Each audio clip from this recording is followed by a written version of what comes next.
This is my terrain generation project. So I'm in the build right now. I have these 3 sliders that you can change the scale, the height, and the noise.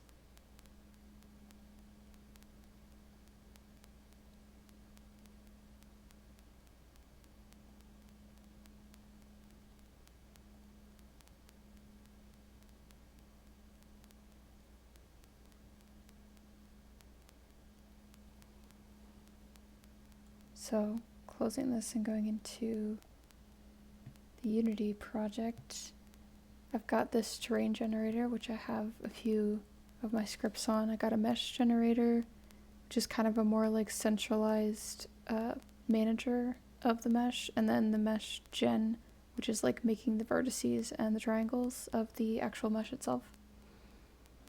The mesh renderer, and then the terrain colorizer, which is just like getting different colors for the heights of the vertices, which I'll go into. So we'll start with the mesh gen. So it was a bit easier getting into this because we had already kind of explored the triangles and vertices systems with creating meshes. So getting that going wasn't too bad. It was just kind of applying like the things that I wanted to, like the noise scale and the height multiplier and all that stuff.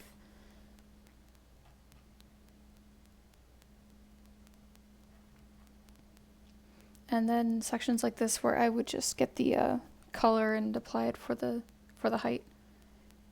But yeah, getting the vertices and the triangles was good.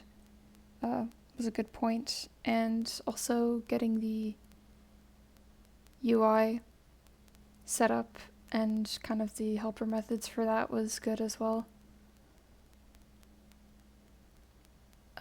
Just the 3 sliders where I would just have the values showing as the text and then regenerating the terrain so that it would kind of update in real time. And then adding the listeners for all of these just in here so it would be simpler. And yeah, it's at the bottom here where like these 3 would be referenced by the UI. A few points for what went wrong would be needing a lot of component references and other script references, but mostly, yeah, in here I would need the mesh gen and then the renderer and colorizer because it's kind of a centralized manager in this, but I think I could have done a more like global, I guess, game manager and then referenced from there. But this is the only one that has this many references, but it definitely could have gone better there. The mesh renderer would just need the filter and renderer found or added. So those 2 things were a point of what could have gone better. Something that happened while I was making it were the sliders kind of, I could change them once and then I couldn't change them again. And I tried a few things to figure that out, but it just ended up being like the text had to be under the slider itself because the handle wasn't getting its raycast found, I guess. It was the text first and then the handle. So I fixed that. And there was also a problem with the mesh being too flat initially, so I had to change the base variables for the mesh gen. It is still kind of flat, but it's better than it was, which was like completely flat. But yeah, I had to change kind of the base that it would start as, and then it got better for that.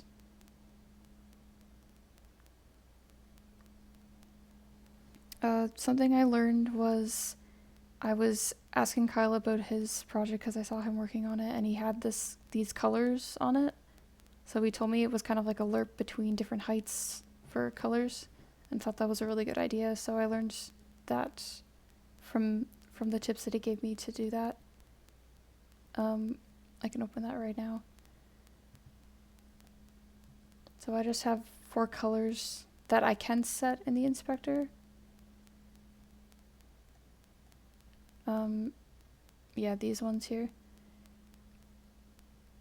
But just in case, I set new colors to them for defaults. But yeah, for the height, I would set like water, grass, mountain, peak. So they would just have a region size, and then you would lerp between that color and then the color above it, I guess. So that was something I learned. What others can learn, I guess, make sure that when you're working with UI, that everything that you want to be able to click is above everything you don't need to be able to click. And if you can, just turn off the raycast for everything except the things you want to be able to click, so that it's very clear. When making something and you're ending up with a bunch of component references, try to, I guess, get ahead of it and realize that you should probably have some sort of global reference to it so that it doesn't end up like this. And possibly something to learn would be like maybe making a global method to add or remove certain components so that you could like pass in add components like this, but as a global method, so you wouldn't need like all that. But or add mesh filter, add mesh render, stuff like that, if you would need it multiple times. Or just make sure that the object you're working on always has it so that you don't need to check.